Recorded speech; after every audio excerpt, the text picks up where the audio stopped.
You're listening to a Soul One podcast.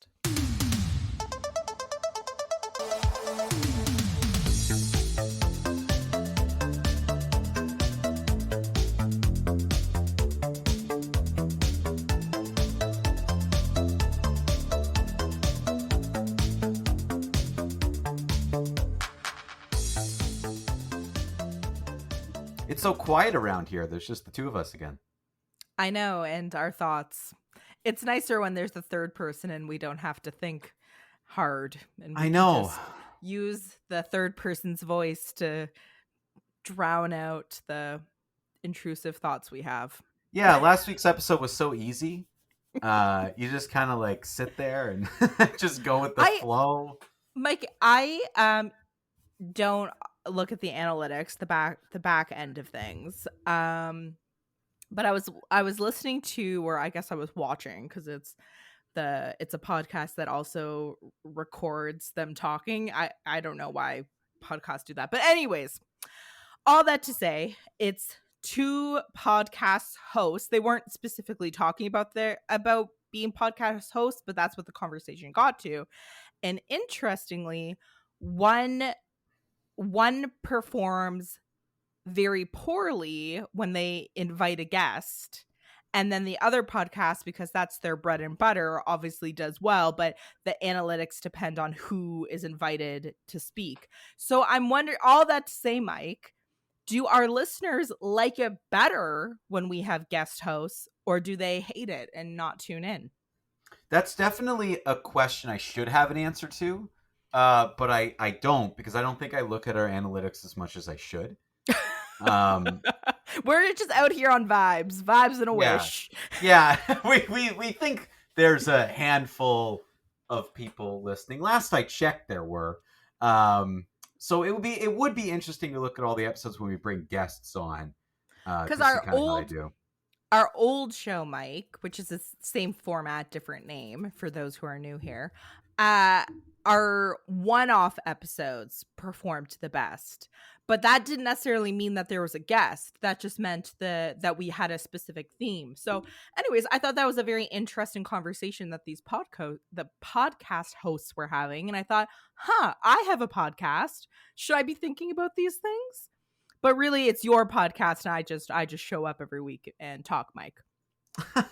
Well, I think as you've described yourself many times as the talent. Exactly. That is your role, and I worry about the other things. But again, as I just sort of said, I don't even worry about it, I guess, because I don't know how many people are listening at any given time. I think that from what I remember from the old show, like themed episodes always did the best, and we would bring on guests, and those episodes would always do well. And I do think it's nice to bring on different voices and different things, but I'd have to dive into the statistics. I think, from what I remember of the new show, really does depend what movies we talk about. I think that's what drives people. If there's something people want to hear about, they want to talk about it, that goes in. Sometimes our zany titles get a couple people where I think they think it's about something else.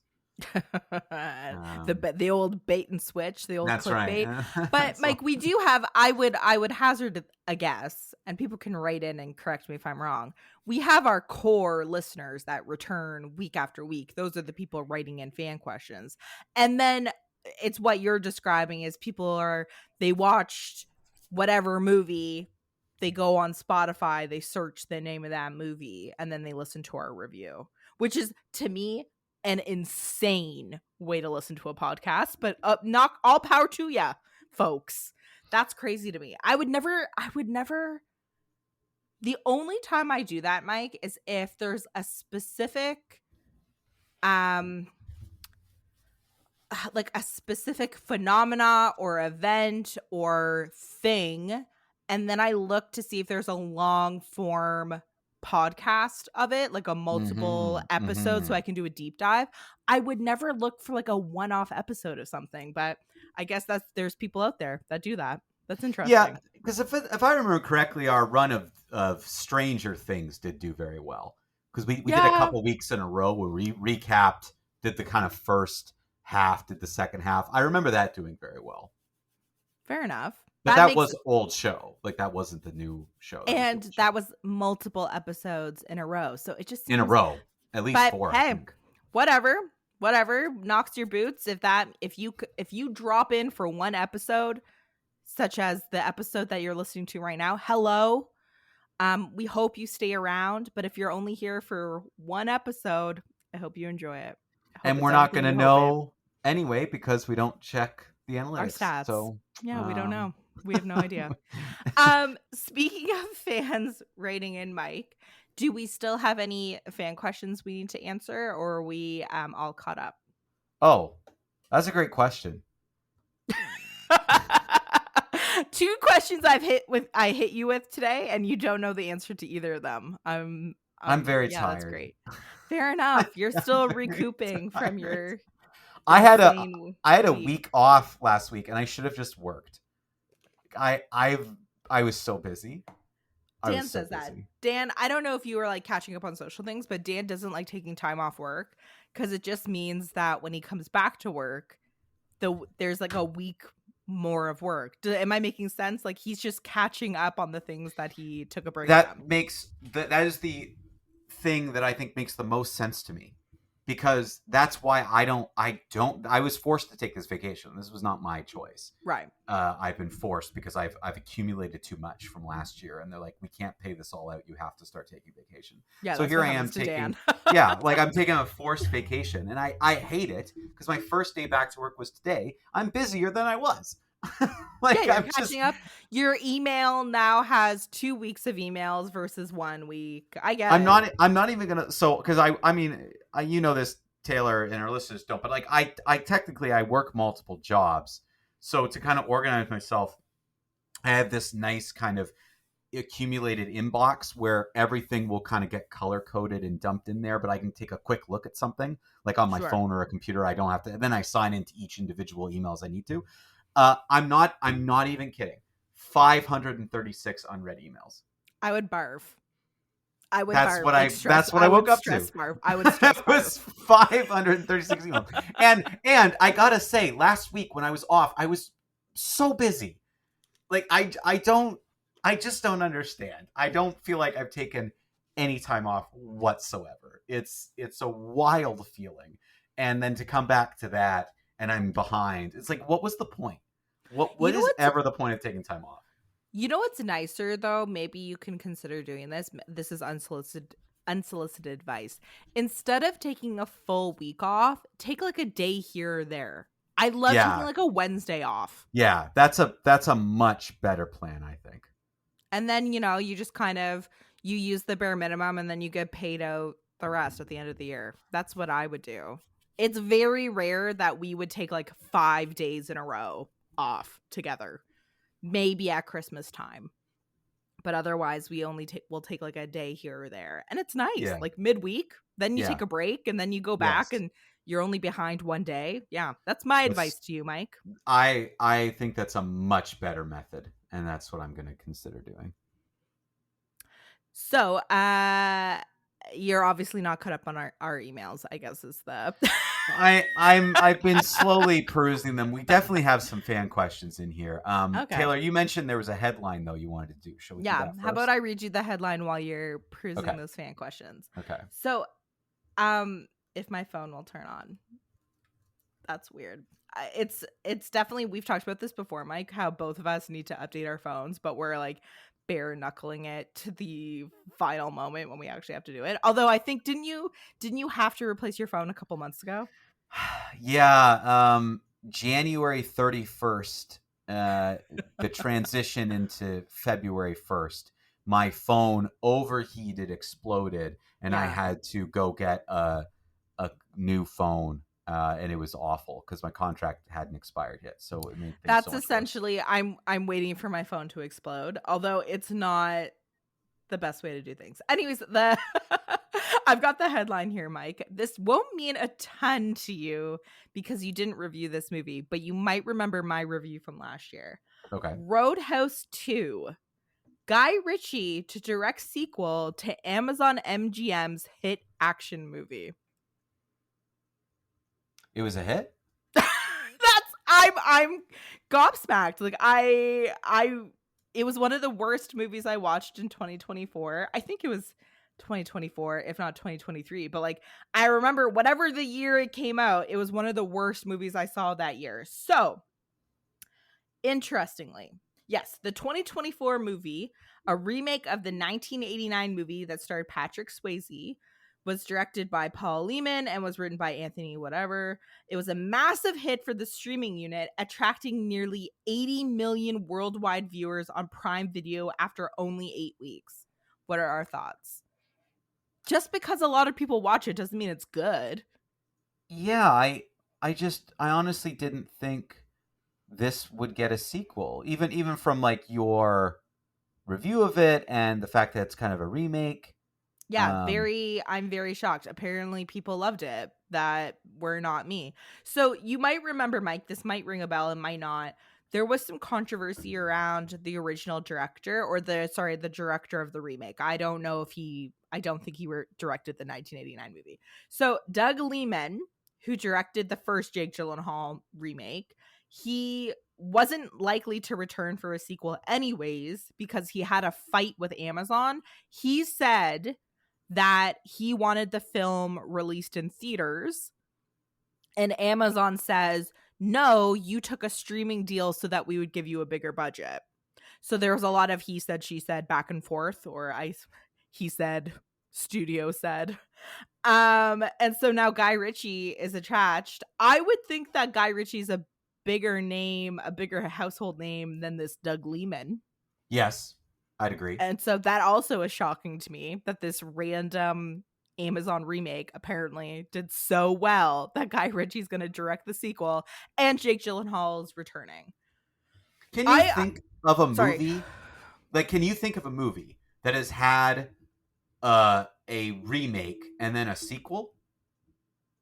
Not off the top of my head. I'm sure it exists, but I catch your point. It's odd. It's just the whole situation is odd. I truly felt like that was one of the worst movies of 2024, and so really? Or at least that I saw, because obviously I don't watch nearly as many movies as I used to, but I'm just, not only the fact that it was considered a hit, Mike, is shocking to me. It's shocking that now that Guy Ritchie's attached to direct the sequel. That movie was so forgettable to me, aside from the UFC fighter who's in that movie. I think his name's Colin something. He's Irish. Mm-hmm. And he was kind of chewing the scenery, but he was a lot of fun. And like Jake Gyllenhaal gives 110% no matter whatever he's in. So they were they were good. But aside from that, like plot points, now that I'm thinking about it, I think a developer's trying to buy the bar. Anyways, I'm shocked. We'll see how the sequel goes. And it is interesting because I don't mind Guy Ritchie. I think his directing is pretty interesting. But yeah, weird situation. Do you agree with me? I know you haven't seen the movie, but it just seems odd. Yeah, because I haven't seen the movie, it's tough for me to kind of know. But I'm just going off of how you described it. This is not. I just thought we'd never hear about this movie ever again. That's how I felt. Like this was a flash in the pan. Yeah, forgettable. I've been sitting here trying to think of, okay, has there been a remake of a movie that then got a sequel? So the remake happens and then they decide to do a sequel. Like even if the original movie didn't have a sequel to begin with. Like that's what I'm trying to think, and I can't think of an example. That Roadhouse was a standalone. It was then remade and now it's getting a sequel. It must exist, but I can't think of. Maybe no, because Twisters was a remake. It's a sequel. Is a direct sequel, right? This is a literal remake, reboot, whatever you want to call it. Mm-hmm. Yeah, very fascinating. I guess I'm gonna have to review the sequel now because I saw the first one. Very strange, just weird. It was definitely not on my bingo card for 2025. I'll put it that way. Yeah, that I definitely wouldn't have guessed that of anything. That's so shocking that they would do that. But again, they are probably going off of at least Well, a lot of people watched it. Well, 80 million? That's a lot of people. That's more than the population of Canada, Mike. So then why wouldn't you make another movie, frankly? Exactly. But that's my question, is that if you're going on viewership alone, especially with something like streaming, it's free, it's on the Amazon platform.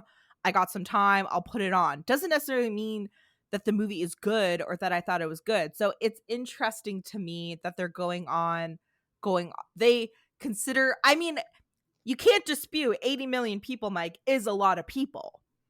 But a lot of people doesn't translate to whether or not it's a hit. I don't know. I would be interested to see actual reviews of what people thought. And if I'm off my rocker and you loved Roadhouse with Jake Gyllenhaal from last year, write in, let me know. If you're one of the 80 million who saw it and loved it. But Mike, that's just random. I truly thought, like you, never. No, I would not revisit that movie. I just don't even remember any other buzz around it. I remember you talking about it. I remember seeing the ads on Amazon. That was about it. Like, I just don't remember anything after that movie. And your review was not exactly positive. No. So I just never really thought about it again. So very strange. That is strange. Okay, we do have some fan questions that I think we can ask. Okay.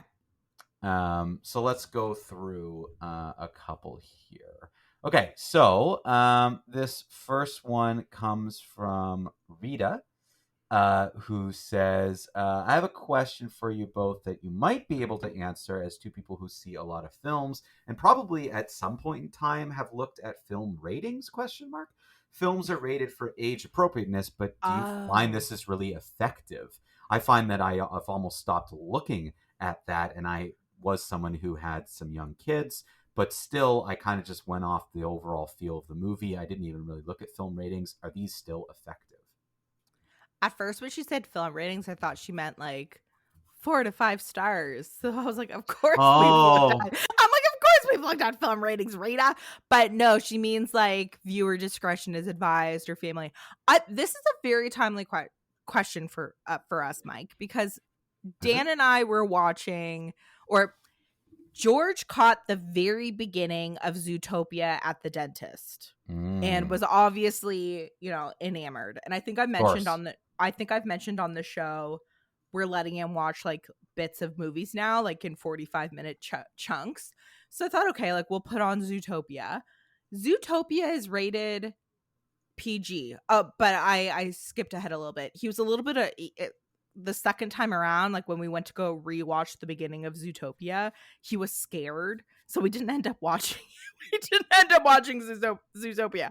But now the PG rating, I'm like, okay, like he's 2, he was a little bit afraid of Zootopia. It's rated PG, because I would have thought Zootopia would be rated G, but it did scare him. It did scare him, so I'm like, okay, interesting. So yeah, anyways, so that's why I think it's timely. Now I'm thinking like, yeah, do the ratings mean anything? I don't know. But you also will hear, oh, this movie got 18A versus rated R. Like apparently if a movie gets rated R, it's like the worst thing that could ever happen. But I think that's gone to the wayside, because that used to be like if a movie got rated R, it wouldn't get a wide theatrical release, and that's like the death nail for a movie. Yeah. So yeah, Rita, that's a very interesting question. Do ratings matter anymore? Yeah, I don't know. Yeah, that's the thing. Like I don't really look at ratings, like the actual like film rating. There's never kind of particular reason. Now, sometimes when I watch something, I might look after, be like, what was the rating on this? Like, right. Just to kind of see, because a lot of movies do still toe that line. I don't know the difference, honestly, between 14A and rated R, or 18A, sorry, and rated R. I don't see what the difference is. Like what? Like I just, I don't get it. Like, so an 18 or 19-year-old watching a rated R movie, I would feel like is about, is that not it? Like, what's the next age jump that you need? Like 20, 25 can 25? Watch this movie. I would say Yeah, I'm with you, Mike, especially because I'm of an age now where if I'm just watching a movie for my own, like, my own person, I don't really care about the rating. And I might research the rating if there's been some controversy around the movie and the rating, because I can't remember the specific movie, but I know in recent years directors have actually fought for the R title. Mm-hmm. Mm-hmm. They've wanted to keep certain scenes because they think it's important for the storytelling, whatever. So like at that point I might read a little bit about it and think about it. But the question for kids movies, we haven't it would be interesting to go back and look at the ratings for the movies that we've shown George. um but we've picked movies specifically that we watched as children growing up, so I just assume they're all G. But Not yeah, I they. don't I know. don't I think don't they all know. are. That's the thing. I'm Now I'm trying. like, Now yikes. I'm wondering because there were definitely kids movies that were scarier, right? Sure. So you kind of had this kind of spectrum of like, okay, is the a kid movie that's G versus one that's PG? There's definitely a difference there. But I don't think I've cared about that for a very long time. I don't think it's as important now. My hunch, Mike, would be now that there's streaming, you can or essentially like screen the movie before you show your child or your significant other or what have you. Um and so yeah, you would just decide on yourself. Whereas, in the 90s, parents weren't researching a movie before No, taking their kids. So it's like you better hope the movie's G if you're yeah, taking them to the latest Disney movie. So I would yeah, that's an interesting question, but I think the industry has changed so much that it's on the viewer now, I would say, to assess whether or not they think the movie's appropriate for I them. agree. That I agree with because you do have access to information. So I do think it's on you as the viewer to know like really what your limits are or what your limits are for your family. And everyone, even I'm sure many parents have different ideas as to what they would find acceptable versus not, right? Like I imagine not every parent's in an agreement on everything. Everyone has their own kind of styles and tastes, etc. So I think it is on you to think about that a little bit and know and do some research.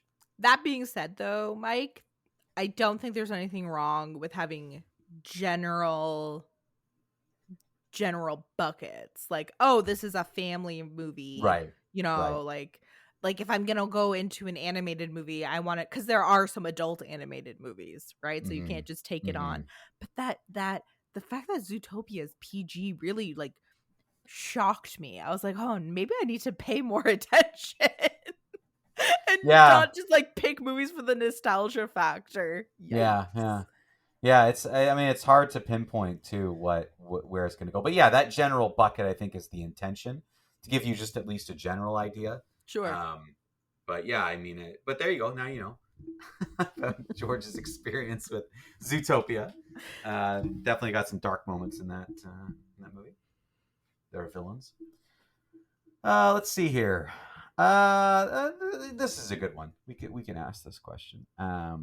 Okay, so this question came through the website. So there's no name attached to it, so I don't know who we're addressing here. But are sequel movies ever as good as the original? Can you even give an example of good sequels that you've seen? That's a timely question considering that you are reviewing. Can I give a spoiler to what you're reviewing this week, Mike? Sure. Thunderbolts. That's kind of a sequel, is it not? Yeah, the MCU is so different because it's kind of a sequel, but The Black also Widow.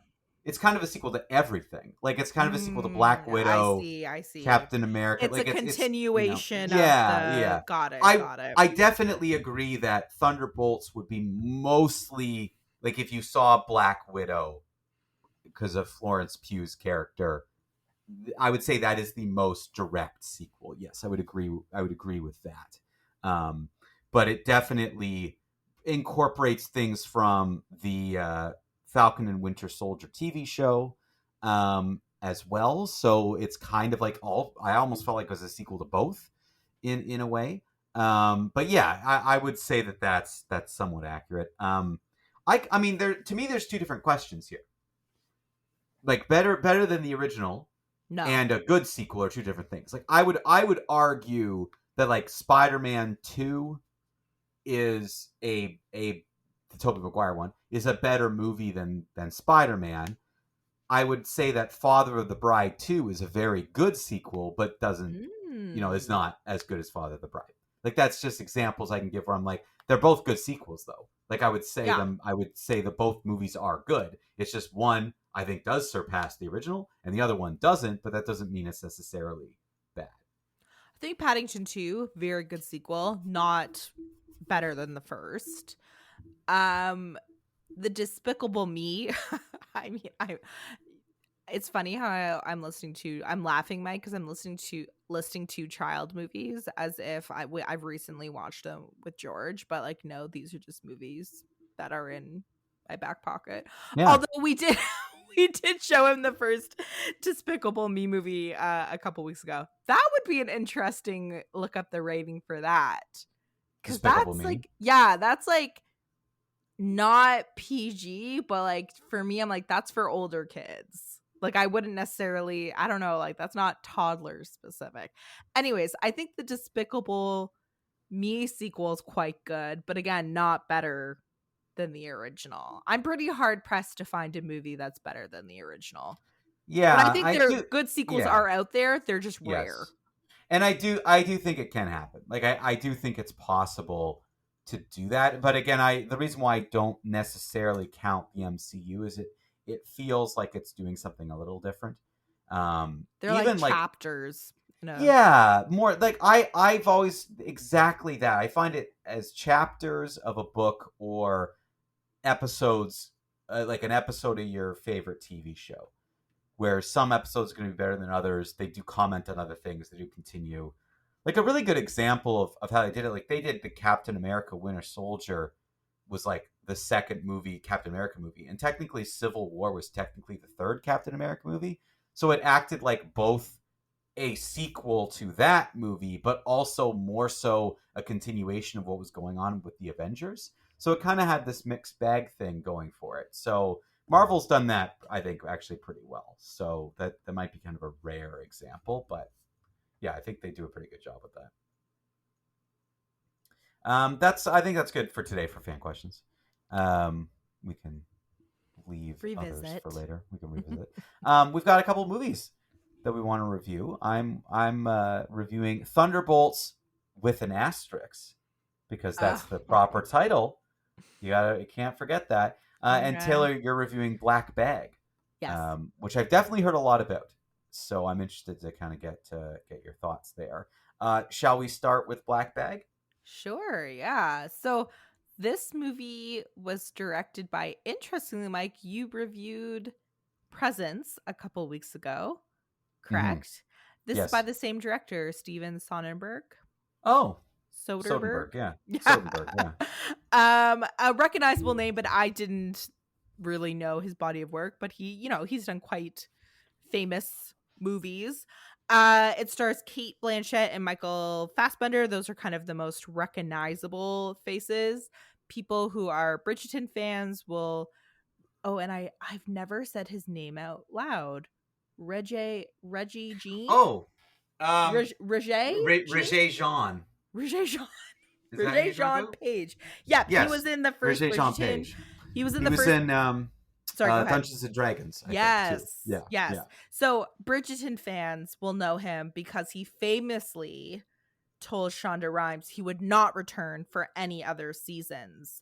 And fans have said, you are essentially turning your back on the thing that made you famous. So there's a bit of discourse around that. And then Pierce Brosnan is in this movie as well, and it's a spy thriller, and essentially Kate Blanchett and Michael Fassbender play husband and wife, and immediately that Michael Fassbender is a spy, and his wife is a spy, and he's been tasked with finding the rat, essentially. and he has a list of names, and one of the names on the list is his wife's. So the movie is a tight hour and a half, and you're essentially, you know, Michael Fassbender, I would say, is the protagonist, and you're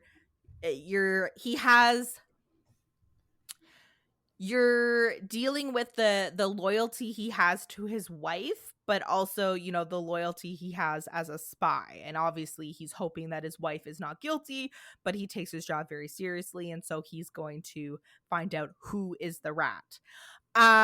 I found this movie very enjoyable, Mike. For it's not often that you find these sort of tight mid-budget movies. The director Steven Soderbergh described it as, you know, it's a mid-level movie with a star cast, essentially. And so you don't really see that very often anymore, and it was quite nice to see. And again, it being an original story, not a remake, not a sequel, not a reboot, not the fourth movie in a franchise. It was nice to see just, you know, a spy thriller. Couple critiques, and these are more, I think, Taylor problems and not not problems with the movie. There were times, and I watch all my movies with subtitles, Mike. I think I've talked about this on the show before. Yeah. There were times that even with the subtitles, I could not catch what was being said in the scene. I don't know if it was audio, the fact that they all had British accents, they're British actors, or it was just like rapid fire delivery. I don't know what it was, but there was a couple scenes like where it was group scenes and I couldn't quite catch the dialogue. The other small critique I have of the movie, and again, this I think is a Taylor issue. I do not think that this is a structural or film problem. And I think I've mentioned this before, probably on our old version of the show, Mike, not recently. I have a hard time following the plot of spy movies or action movies. Like really? When there's like I don't remember you bringing this up. This is interesting. This is a little bit of a secret about me. We're not really a secret, just a you know, whatever. When there's even a movie like Conclave, when there's like tricks or like, you know what I mean, like subterfuge, and you have like one side doing one thing and the other side doing this thing, like kind of like a mystery. Personally, I have difficulty following the plot, and I think it's the same. I think I would do better if I like read the book version of something, you know. I could go back, even like a Knives Out. I can't always follow the plot, so there were times where like I couldn't quite follow the plot of this movie. I think that was a me problem. I do not think that was a writing problem. I don't think it was an acting problem. I think that spy thriller movies are just not the genre I'm most comfortable in. And so for me, the litmus test is, am I having a good time even if I can't quite put the plot points together? And I was having a really good time. I thought the acting was very good. I thought the writing was very sharp. Cate Blanchett and Michael Fassbender have a lot of chemistry in this movie. The supporting cast was good. I don't have any problems. So for me, this movie was a see it. It's getting a lot of positive buzz, but I wanted to read one thing that the director said, Mike, which I found really interesting. So this is off the Wikipedia page, so take it with a grain of salt. But yeah, Soderbergh expressed frustration with the film underperforming at the box office against a budget of at least $50 million, stating, quote, "This is the kind of film I made my career on, and if a mid-level budget, star-driven movie can't seem to get people over the age of 25 out to the theaters, if that's truly a dead zone, then that's not a good thing for movies. What's going to happen to the person behind me who wants to make this kind of film?" End quote. Focus Features, which was the production house that like put this movie out, assured Soderbergh that the film would eventually turn a profit with its home video release. And it's only been on video release, Mike, I think maybe 2 or 3 weeks. I could be wrong. So what are your that is a quote that gives me a lot to chew on. It's definitely similar to my own thoughts that if a mid-budget movie that is good can't turn a profit in theaters, what is the state of our movie going experience? Like, has film forever been changed? I mean, I think so. Because Mike, I do. Mike, because normally you would say, well, if it's a good movie, people will go and see this movie. Yeah. This is a good movie. Yeah. And I think, I do think it's changed. I don't think that necessarily means anything overly negative. I just think you have to change with the times, because there are movies that don't have marketing issues, and there are movies that don't have sales issues. There are movies that get seen by people, and they're of good quality. So there is a way to break through. You're saying this is a good movie. Yeah. You're saying it was an enjoyable experience. The way you described it, though, Taylor, and I know this is not the case. There'd be a lot of interesting things in this movie. You described a movie I think I've seen before. Fair enough. Like you're not describing something like, I mean, to be fair, I think there's a lot of comparables I can make, but I'm trying to think of, okay, what are some of the like more Mr. popular? and Mrs. Smith. Yeah, sounds like that. But what are some of the movies that have done really well at the box office? And the ones that I can think of that were big event films like Barbie and Oppenheimer, yeah, there's elements that you've seen before, but there's a lot of it that you hadn't. Like there are a lot of things that made me go like, I don't even know what this Barbie movie is going to be. I personally have never seen a movie about the creation of the atomic bomb. So those things interested me because they're a little different. And also, to be fair, even though it didn't have a good beginning box office, Sinners is doing great at the box office.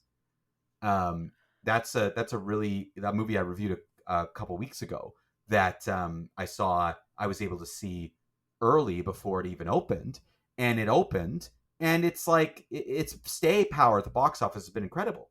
Like, it didn't have a great opening, but it's just stuck around and people have found out about it and been going to it. So I don't know. I know it's a frustrating thing for people to hear, but I don't know if there's an easy solution. I think there's not a one size fit all here to what's going on.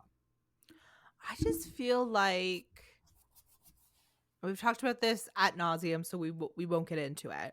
But it used to be that a movie like the type that I'm describing, Black Bag, could make its budget back because it played in theaters over several weeks and months. True. Mm-hmm. And I also think that going to the movies was a more popular pastime. Right. So, like, there was a time where across socioeconomic backgrounds, people would take in a movie at least once a month. I'm just like pulling that stat out. Like, I don't, more affordable. That's not, I don't want people to think that like I'm quoting a study. It's just, that's my personal experience, was that, there was a time where you could go to the movies once a month and it wouldn't be like a drag on your income. So I don't know, like, I feel like that's what he's trying to get at, is that maybe these movies that performed well 10, 15, 20 years ago, it just was a complete different landscape, like a movie going landscape. So like I hear what you're saying, Mike, that like he needs to change with the times and that movies do well. And I guess also I'm supporting what you're saying in the sense that like he's making movies as if it's still 15 to 20 years ago. Am I making sense? Like, I hear where you're coming from. And on top of that, the reality is middle budget movies get squeezed out because socioeconomics of movie theaters have changed and the movie going public has changed. So I don't know, like, quotes like that make me nervous because they speak, it speaks to what I think to be true about movies, and it makes me nervous about like where the middle budget indie, that he's not an indie director, but like the indie movies, where are they gonna fit in the grand scheme of things? But I guess streaming, I think that the streaming model, he's gonna have to cut deals with the big streaming platforms to make movies. I mean, it's a good way to get your movie seen by a lot of people. I mean, obviously financially it's different, and I, we both you and I definitely want people to go to the movie theaters, but it's not always possible. And streaming does work for that. Like it does get your movie seen by a lot of people. I Even do Mike, think. I would say from the start of when we started podcasting to now, Mhm. streaming has changed so much that I can watch current movies.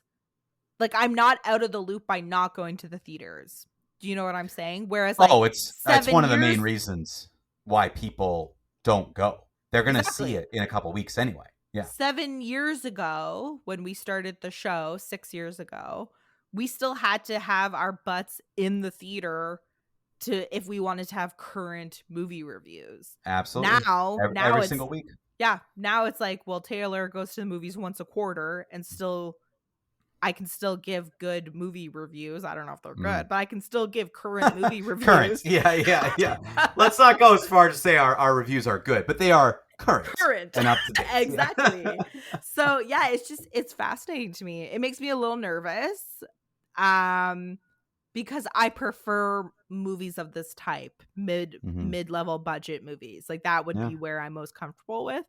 In terms of yeah, I just think the movies do more for me. So it'll be Yeah. interesting to see what happens in the next couple of years. I agree. No, I think that is really interesting, and it's interesting that you're saying that this is such a an enjoyable movie going. Well, not movie going, but enjoyable movie for you. Like you This enjoyed to this me, movie. yeah, You think people should find it.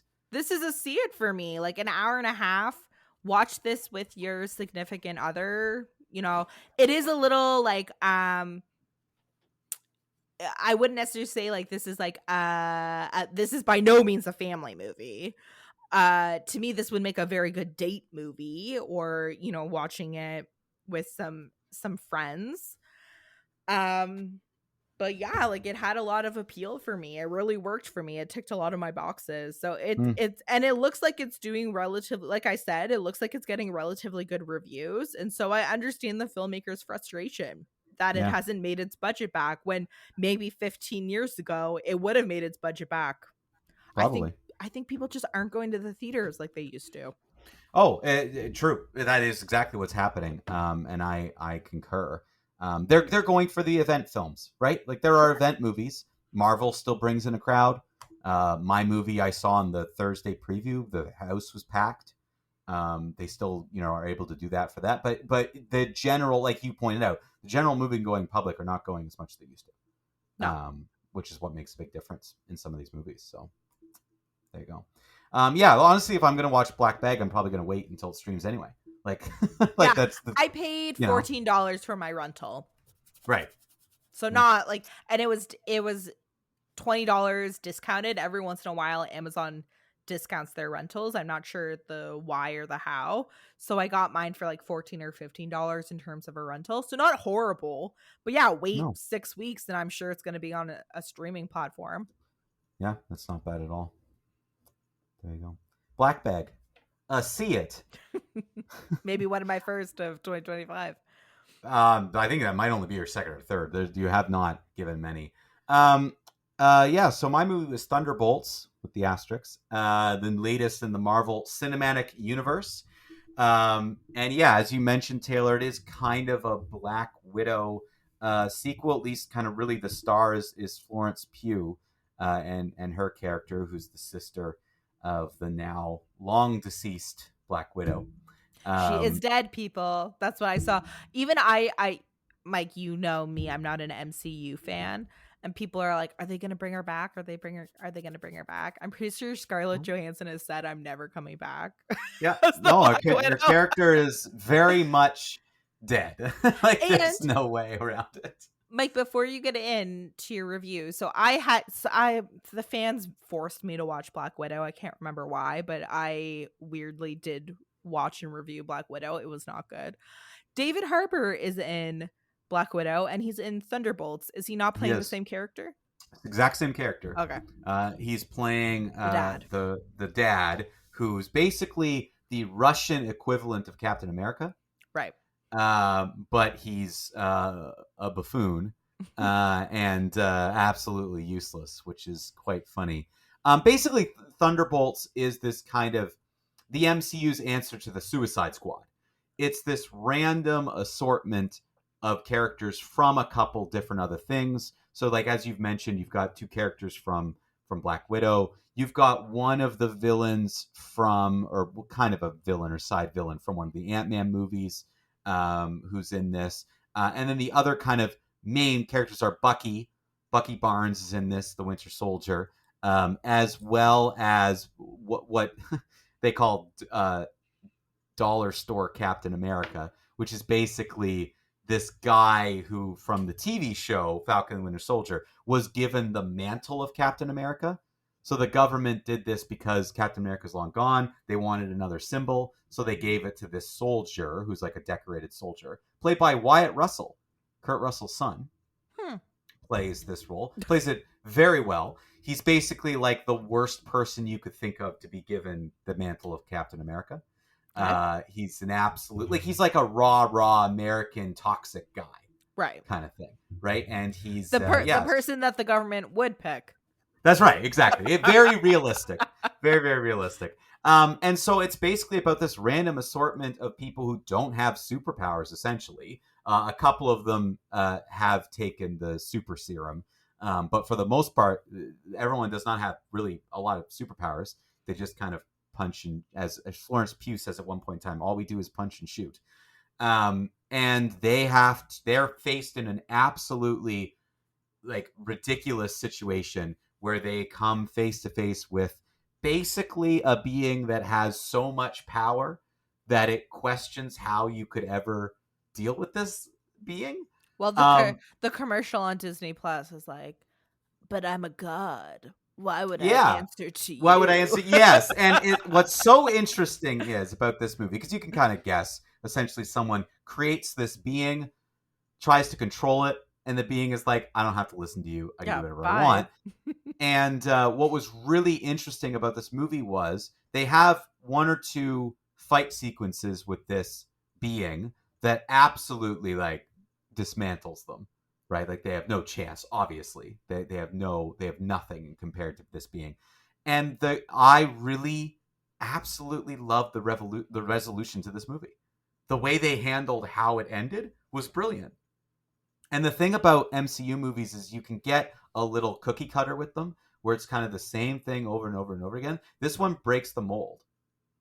It starts out in a really unique way, and you think it's going one direction, and then they make a slight little shift, and you're kind of like, okay, this is the direction we're going in. I know exactly what's going to happen. You know, these guys are going to have to team up, and this is how it's going to go. And then how it ends is more well thought out, heartfelt, and more rich in emotion than I thought this movie was capable of, which really surprised me. Like I really enjoyed this movie. I thought it was actually very, very well done. Mike, did they set it up that this is now going to be like like a Thunderbolts franchise? Because that's my problem with the MCU. Not really. It's clear these characters are going to stick around because none of they're all kind of like this next wave. They're a little younger. They're the ones they're trying to kind of build up, like especially Florence Pugh. They're trying to kind of build up people to kind of take up the mantle of all these people who aren't either not coming back or the Avengers who are gone. But I don't think it's the Thunderbolts specifically that is going to continue. I just think these characters you're going to see elsewhere. They definitely did not set it up that, oh, the Thunderbolts are now going to be a thing. They did not set it up that way, no. Because that's kind of what they did with, what was the movie? Another one that I randomly reviewed. They were like aliens or robots. And I'm like, really? Sure. It was part of the MCU. And the Eternals. Yeah. You watched the Eternals? Yeah, and I'm pretty sure I reviewed it. I saw it with Dan and my father-in-law, and I reviewed it for the show. I don't remember if that was like the only movie that was playing. Definitely maybe. Before George. Was it? I don't even know if that was the pandemic. Maybe. But anyways, I can't remember if it was before. So it's not like the Eternals, because they was set up the Eternals it was going to be a franchise, and it did so poorly. If I'm remembering correctly, I don't think there's been any other Eternals movie. have there? No, yeah, there has not been, and no, There they will not didn't be. set it up in the same way. Yeah, there will not be an Eternals movie.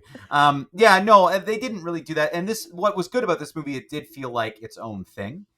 Like it did feel like it was its own story that was rooted in what it was doing and was less worried about being connected to other things. Got it. The only thing I will say is, yeah, if you did not see Falcon and the Winter Soldier, the TV show, the most latest Captain America movie, and you know, Black Widow. no Black Widow, you would probably be confused because those are how we introduced all these characters. They did a pretty good job of explaining who everybody was. They did, like, it's not as though they didn't take a moment at the beginning to kind of get you, you know, into who everybody is and kind of set the world up. They did do a good job. But the movie itself felt very much contained in its own thing, that someone had a story they wanted to tell. It was interesting. It was well done. The performances, I mean, this is the thing about Marvel. They keep doing it. They just keep, no matter who they bring in, whoever the actor is, they're going to knock it out of the park. Like Julia Louis-Dreyfus was in this. Oh yeah, she's good. She's a good actress.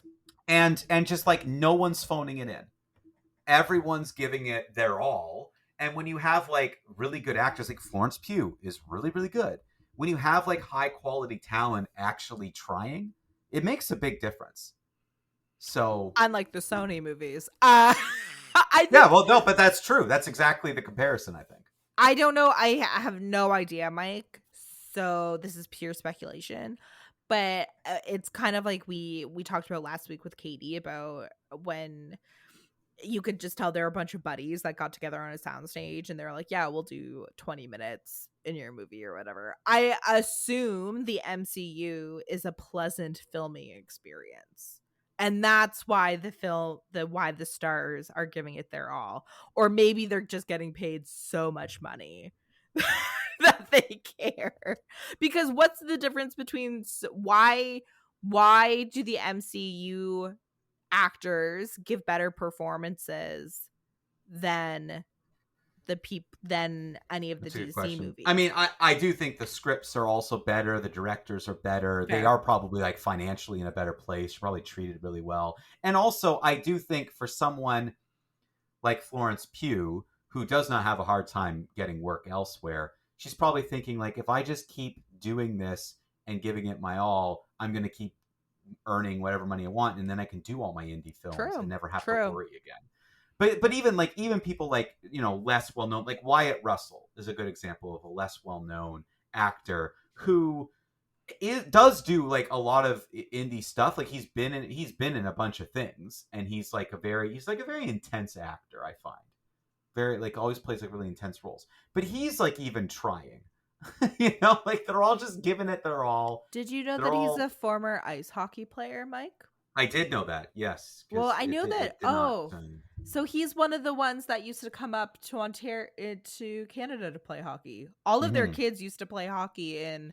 That's right. I don't know if it's the OHL. Anyways, he found acting later, and because he was in that TV show about the Mormon family that gets murdered, and Spider-Man there has to go figure out what's going on. I haven't seen that. Under the banner of something, under the banner of the sky or whatever. Yeah, it's a whole murder mystery show. Yeah. Oh, really you love it. I want to watch it so bad, but he's in that.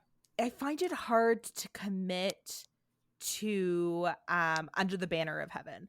I find it, even miniseries, I find it hard to commit to television shows right now because totally. But it's on my very high on my list, Under the Banner of Heaven. I want to watch it. You would enjoy it. Yeah. That was a very big segue about Wyatt Russell. but regardless, good acting all around. I think Thunderbolts to me felt like a return to the in-between Avenger movies that I'm used to with Marvel, where like, oh, it's pretty good. Like I enjoyed myself. I had fun. I usually like all the movies, to be honest, but some I want more out of than others. I felt very satisfied with this movie. I felt like it gave me what I wanted. It gave me a heart and intrigue and something more interesting than just simply, you know, an action movie. So yeah, I'm giving Thunderbolts a see it. I thought it was well worth going to the theater for. It was nice the last Marvel movie, I just couldn't make it out to see like a preview early showing. I had to see it so late. It was nice to be one of the first to get out and see it this time again. I can't wait for the Fantastic Four. That's their next one in July. I will be there in VIP once again. Go see some movies. Thank you for listening to You Had Me at Skip It, a Soul One Arts Inc. podcast. This podcast is produced by Mike Shepard and Austin Spinner Summer. It is a project of Soul One Arts Inc. To learn more about Soul One and all the great work that Soul One is doing in the arts community, especially in film, theater, and other performing arts, visit soul1arts.ca. You can contribute to this podcast by visiting soul1arts.ca and going to the podcast tab. You'll find all the information on You Had Me at Skip It and how you can get your questions read on air each week. Thank you again for listening.